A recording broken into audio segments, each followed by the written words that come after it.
जय हिंद बच्चों, कैसे हो? उम्मीद करते हैं आप लोग अच्छे होंगे। प्यारे बच्चों, आज का क्लास लेकर फिर आप सबके बीच उपस्थित हो गए हैं। आज के क्लास में हम लोग अध्ययन करने वाले हैं दैनिक जीवन में पीएच का महत्व। ये एक महत्वपूर्ण टॉपिक है परीक्षा के दृष्टिकोण से। तो मेरे देश के नौजवान इस टॉपिक को बहुत ध्यान से अध्ययन कीजिएगा और समय बचाने हेतु पहले से नोट कर दिया गया है ताकि आप कम समय में ज्यादा जानकारी ले सकें। तो मेरे देश के अच्छे बच्चे, आपको पुनः बता दें, ये जो टॉपिक है परीक्षा के दृष्टिकोण से बहुत ज्यादा ही महत्वपूर्ण है, बहुत ज्यादा ही महत्वपूर्ण है। याद रखिएगा, दैनिक जीवन में पीएच का महत्व, यानी हमारे जीवन में जो पीएच है, पावर ऑफ हाइड्रोजन है, उसका महत्व क्या है, आज के क्लास में हम लोग समझेंगे। तो नोट कीजिए दैनिक जीवन में पीएच का महत्व। सबसे पहले देखते हैं हमारे पाचन तंत्र में पीएच का महत्व। जो हमारा पाचन है, पाचन सिस्टम है, वहां पर देखते हैं पीएच जो है उसका महत्व क्या है। यहां कुछ चीजें बताई गई हैं, पहले सुनिएगा फिर समझिएगा। हमारे पाचन तंत्र में पीएच का कार्य है, हमारे पाचन तंत्र में पीएच का कार्य, यानी जो पीएच होता है उसका हमारे पाचन तंत्र में कार्य क्या है, उसका महत्व क्या है, इस पे हम लोग क्या करेंगे, बात करेंगे। हमारे यहां देखिएगा, हमारे आमाशय में उत्पन्न होने वाले पाचन रस में हाइड्रोक्लोरिक अम्ल होता है जिसका पीएच लगभग 1 लिख लीजिएगा। कितना? लगभग 1 होता है, जिसका पीएच कितना होता है, लगभग 1 होता है। क्या बताया जा रहा है कि जो हमारा, यहां देखिए, हमारे आमाशय में उत्पन्न होने वाले, हमारा जो आमाशय होता है, हमारे आमाशय में एक पाचन रस उत्पन्न होता है। अब कौन कौन से पाचन रस होते हैं, जब आपको बायोलॉजी पढ़ाएंगे वहां बाबू आपको बेहतरीन पढ़ा देंगे। बस अभी आप केवल इतना समझिएगा, जो हमारा पाचन होता है, पाचन का क्रिया कहाँ होता है, तो स्टोमच में, आमाशय में, यानी हमारे आमाशय में क्या होता है, एक पाचन रस उत्पन्न होता है, जिस पाचन रस में HCl यानी हाइड्रोक्लोरिक एसिड, यहां क्या लिखा गया है, हाइड्रोक्लोरिक अम्ल यानी HCl पाया जाता है। अब HCl का पीएच मान पिछली क्लास में बताए थे कितना होता है जी, HCl का पीएच मान कितना हो जाएगा, 1 होता है। HCl का पीएच मान कितना हो जाएगा, 1 होता है। तो वही बताया गया, हमारे आमाशय में उत्पन्न होने वाले पाचन रस में हाइड्रोक्लोरिक अम्ल होता है जिसका पीएच मान कितना होगा, 1 होगा। यानी जो हमारा स्टोमच होता है, आमाशय होता है, हमारे आमाशय में एक पाचन रस उत्पन्न होता है, जिस पाचन रस में हाइड्रोक्लोरिक अम्ल यानी HCl पाया जाता है, जिसका पीएच मान 1 होगा। अब बताइए, जिसका पीएच मान जितना ज्यादा कम होगा, 7 से जितना ज्यादा कम होगा, वो उतना ज्यादा अम्लीय होगा, और अम्लीय नहीं बल्कि उतना प्रबल अम्ल होगा, उतना ज्यादा अम्लीय होगा। अब उतना अधिक प्रबल होने के कारण वो क्या करेगा, किसी वस्तु को नष्ट करने की क्षमता रखेगा। अब देखिए, हाइड्रोक्लोरिक अम्ल का पीएच कितना है बाबू, 1 के बाद 0 आएगा, यानी 1 जो है, 1 यानी अधिक, ए बाबू प्रबल है, यानी इसको प्रबल अम्ल की श्रेणी में रख सकते हैं। जब एक प्रबल अम्ल है यानी किसी भी वस्तु को आसानी से नष्ट करने की क्षमता रखेगा। अब जब आपके आमाशय में HCl की मात्रा बढ़ जाती है, जब आपका जो स्टोमच होता है, आमाशय होता है, उसमें HCl की मात्रा बढ़ जाती है, देखिए यहाँ क्या लिखा है, यह आमाशय को हानि पहुंचाए बिना भोजन के पाचन में सहायता करता है। देखिएगा, जब आपके आमाशय में HCl की मात्रा बढ़ेगी, देखिए पहले HCl की बात समझ लीजिए। HCl घातक होता है, लेकिन आपके स्टोमच, आपका जो स्टोमच होता है, आपका जो आमाशय होता है, आपके आमाशय को किसी प्रकार से कोई नुकसान नहीं पहुंचाता। तो यही लिखा है कि यह आमाशय को हानि पहुंचाए बिना भोजन के पाचन में सहायता करता है। क्या करता है? सहायता करता है।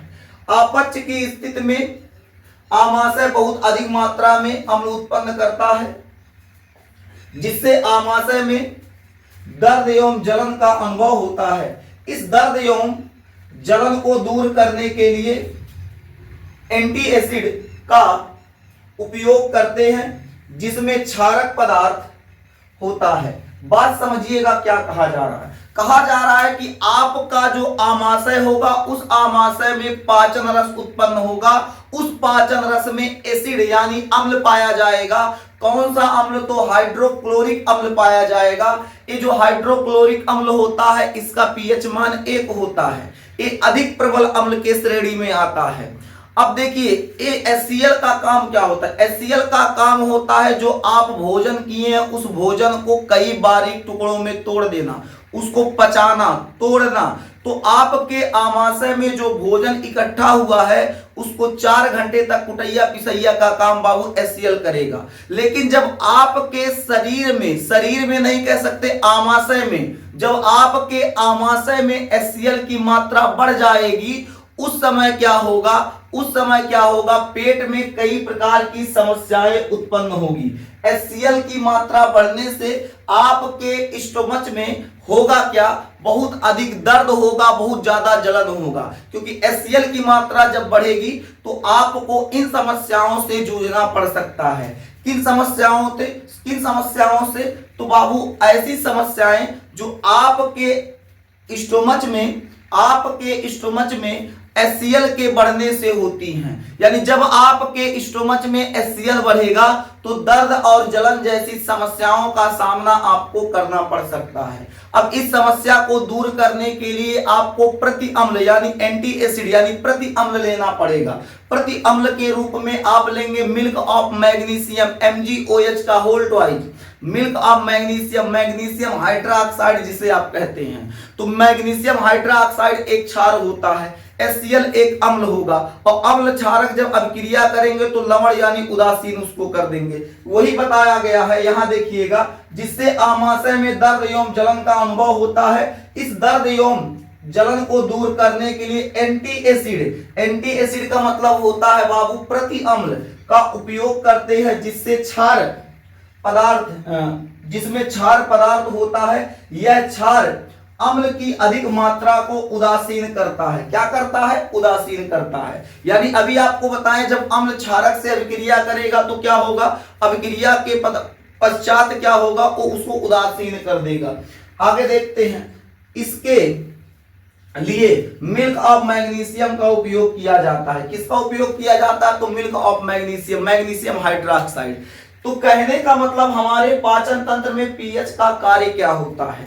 तो हमारे पाचन तंत्र में पीएच का कार्य बाबू यही होगा, जब आप भोजन करेंगे और अधिक मात्रा में भोजन कर लेंगे तो आपका जो पाचन होगा बिगड़ जाएगा।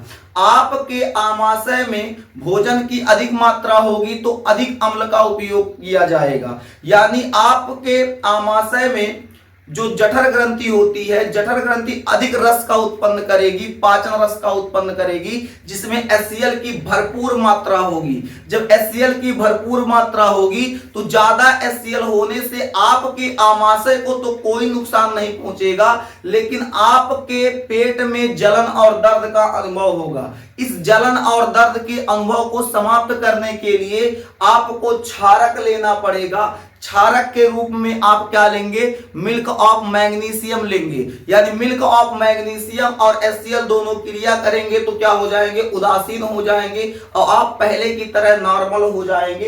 ये हो गया हमारे पाचन में पीएच का कार्य।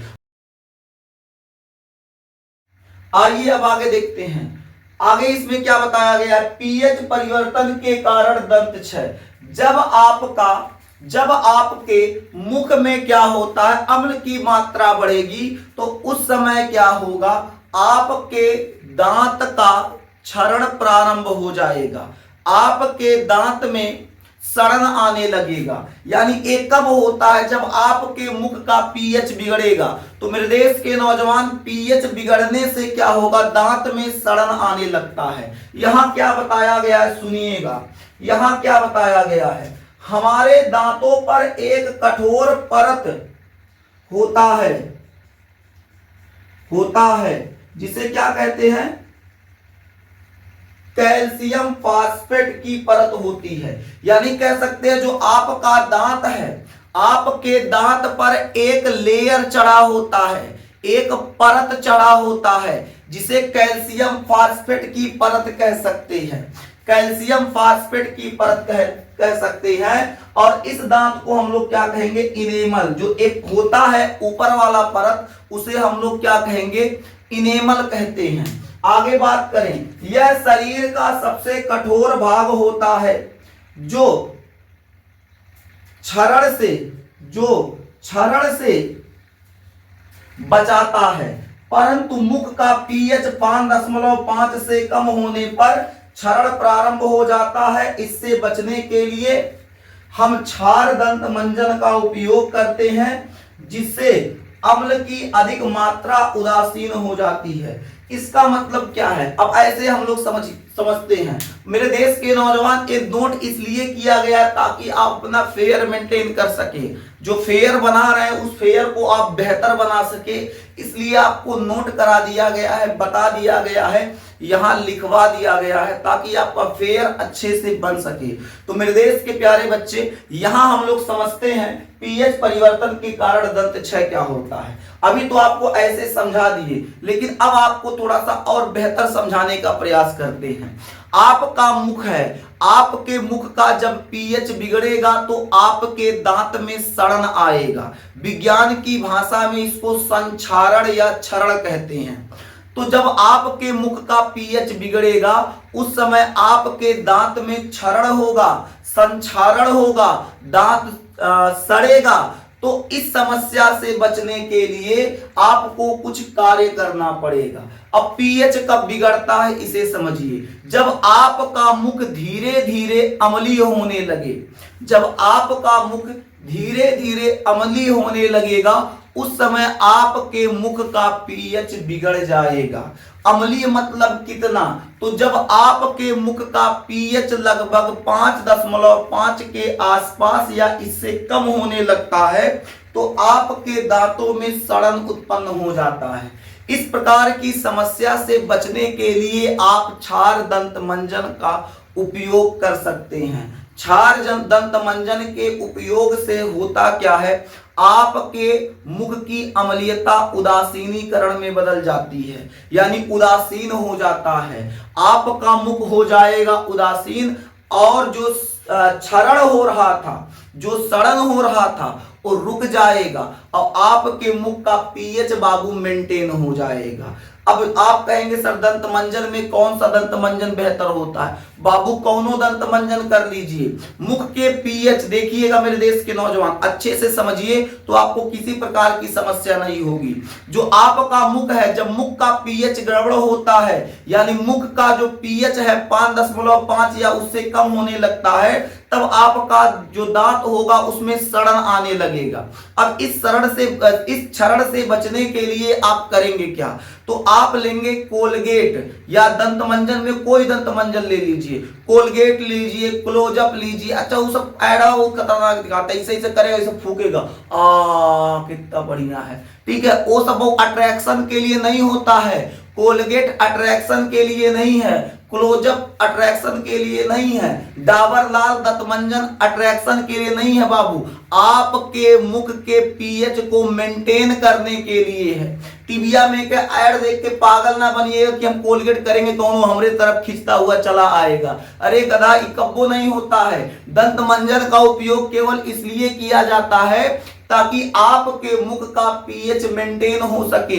आपके मुख का पीएच जो बिगड़ चुका है वो सही हो सके। तो पीएच सही करने के लिए दंत मंजन किया जाता है। बात समझ में आ गया, यहां तक नोट कर लीजिए, उसके उपरांत फिर आपको आगे बता दिया जाए। नोट कीजिए। अब हम लोग आगे समझते हैं पौधों और पशुओं की पीएच के प्रति संवेदनशीलता।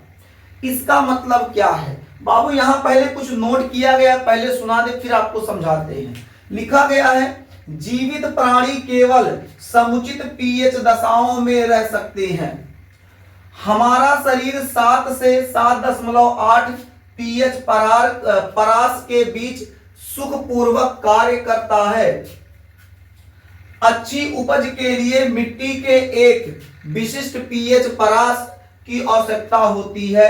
वर्षा के जल का पीएच मान जब 5.6 से कम हो जाता है तो वह अम्लीय वर्षा कहलाती है। अम्लीय वर्षा का जल जब तालाब, नदियों तथा झीलों आदि में पहुंचता है तो वहां का पीएच बिगड़ जाता है, जिससे जंतुओं को बहुत हानि पहुंचती है।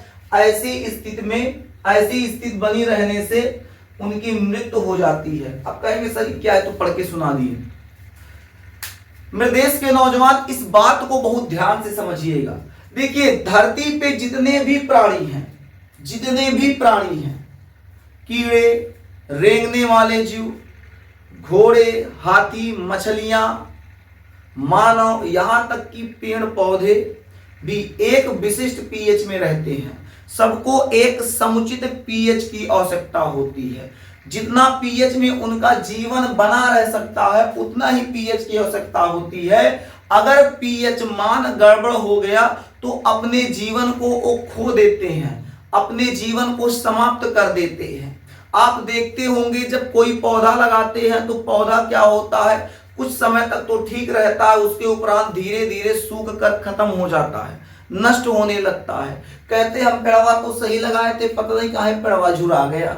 तो बाबू झुरा इसलिए गया क्योंकि वहां का जो मिट्टी है उस मिट्टी का पीएच गड़बड़ हो गया, यानी वो मिट्टी बाबू ज्यादा अम्लीय हो गई होगी, अम्ल की मात्रा उसमें बढ़ गई। जब मिट्टी में अम्ल की मात्रा बढ़ गई तो वहां का जो पेड़ लगाया हुआ था वो क्या होगा, धीरे धीरे सूख जाएगा, सूख के नष्ट हो जाएगा। यानी बताया गया है जीवित प्राणी केवल समुचित पीएच दशाओं में रह सकते हैं। यानी जितने भी प्राणी हैं सभी प्राणियों को एक उचित पीएच की आवश्यकता होती है, एक उचित दशा की आवश्यकता होती है जिसमें अपना वो जीवन बिता सके, अपना जीवन बनाए रह सके। हमारा शरीर जो हमारा मानव शरीर है, हमारा शरीर 7 से 7.8 पीएच परास के बीच सुख पूर्वक कार्य करता है। यानी जो हमारा शरीर है, हमारे शरीर का पीएच कितना होता है, 7 से 7.8 के मध्य होता है। अगर 7 से 7.8 के मध्य होगा तो हमारा जो शरीर है सुख पूर्वक काम करेगा, बेहतरीन काम करेगा। अगर यही इससे कम हो जाए या इससे अधिक हो जाए तो बाबू हमारा जो शरीर है सही तरीके से कार्य नहीं कर पाएगा, सुखी ढंग से कार्य नहीं कर पाएगा। अच्छी उपज के लिए मिट्टी के एक विशिष्ट पीएच परास की आवश्यकता होती है। अभी आपको थोड़ी देर पहले बताए थे, आम का पेड़ लगाए या कोई पेड़ लगाए, पेड़वा सूख गया, क्यों? क्योंकि उसका पीएच बिगड़ गया था। यानी पेड़ पौधों को भी अपना जीवन बनाए रखने के लिए एक उचित पीएच की आवश्यकता होती है। जो मिट्टी का पीएच होना चाहिए बाबू लगभग कितना होना चाहिए, तो जो मिट्टी का पीएच होना चाहिए, जो पीएच परास होता है वो बाबू 7 के आसपास होना चाहिए। मिट्टी का पीएच 7 होगा तो पेड़ पौधे क्या होंगे, आसानी से अपना जीवन प्रारंभ कर सकते हैं, आसानी से वो ग्रो कर सकते हैं, आसानी से वो क्या कर सकते हैं, फल दे सकते हैं। लेकिन जैसे ही उसका पीएच बिगड़ेगा बाबू वो अपने जीवन को धीरे धीरे समाप्त कर लेंगे, क्योंकि उस परिस्थिति में वो अपने आप को ढाल नहीं पाएंगे। यानी इसमें क्या बताया गया है, फिर से समझ लीजिएगा ध्यान से। अच्छी उपज के लिए आप बेहतरीन उपज चाहते हैं तो मिट्टी के एक विशिष्ट पीएच मतलब लगभग 7 परास की आवश्यकता होती है।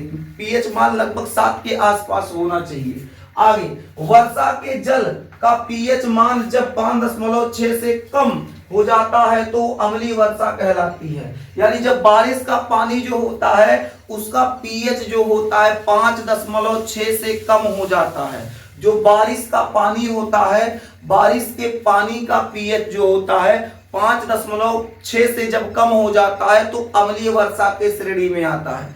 अब मन में प्रश्न उठेगा कि अम्लीय वर्षा क्या है।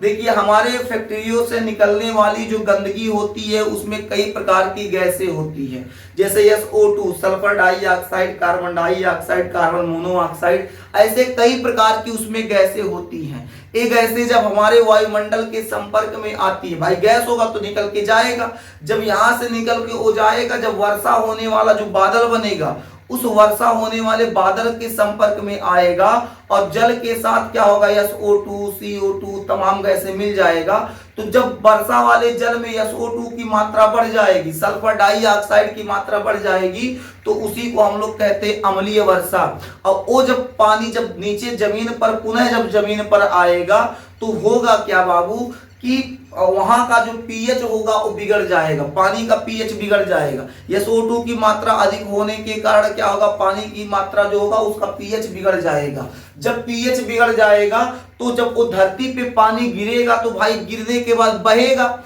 बह के जाएगा कहाँ, तो बह के जाएगा बाबू, चाहे तालाब में जाएगा, नदी में जाएगा, झील में जाएगा और तमाम जगह जहाँ पानी इकट्ठा होती है वहां जाएगा। तो जल में रहने वाले कुछ जीवधारी होंगे जैसे मछलियां, तो जब जल में जाएगा तो पीएच 5.6 से कम हो गया है, 5.5 हो जाएगा, 5.4 हो जाएगा, 5 हो जाएगा। तो जब पीएच उसका बिगड़ गया जल का, तो जल में रहने वाले जीवधारियों का एक विशिष्ट पीएच होता है जिसमें अपना जीवन बिताते हैं। तो जब वहां का पीएच बिगड़ जाएगा तो वो जीवधारी अपने आप को उस पीएच के अंतर्गत नहीं ढाल पाएंगे, जिससे क्या होगा, उनको अपना जीवन काटने में वहां समस्या होगा, अपना जीवन बिताने में वहां समस्या होगा। धीरे धीरे जब वो अपने आप को नहीं ढाल पाएंगे तो वहां के जो जलीय जीव होंगे धीरे धीरे मरना प्रारंभ हो जाएंगे। एक समय ऐसा आएगा उसमें अधिकांश जीव बाबू मृत्यु को प्राप्त हो जाएंगे। यही लिखवाया गया है, देखिएगा। जब 5.6 से कम हो जाता है, पीएच कितना 5.6 से कम हो जाता है तो वह अम्लीय वर्षा कहलाती है। अम्लीय वर्षा का जल जब तालाब, नदियों, झीलों आदि में पहुंचता है तो वहां का पीएच बिगड़ जाता है, जिससे जंतुओं को बहुत हानि पहुंचती है। क्या पहुंचती है? हानि, नुकसान पहुंचेगा। ऐसी स्थिति बनी रहने से उनकी मृत्यु हो जाती है। ये हो गया बाबू आपका पौधों और पशुओं की पीएच के प्रति संवेदनशीलता। यहां तक आपका दैनिक जीवन में पीएच का महत्व जो होता है समाप्त होता है। दैनिक जीवन में पीएच का महत्व बाबू यहां समाप्त होता है। आज का क्लास यहीं तक, फिर मिलेंगे आपसे अगले क्लास में। तब तक के लिए जय हिंद।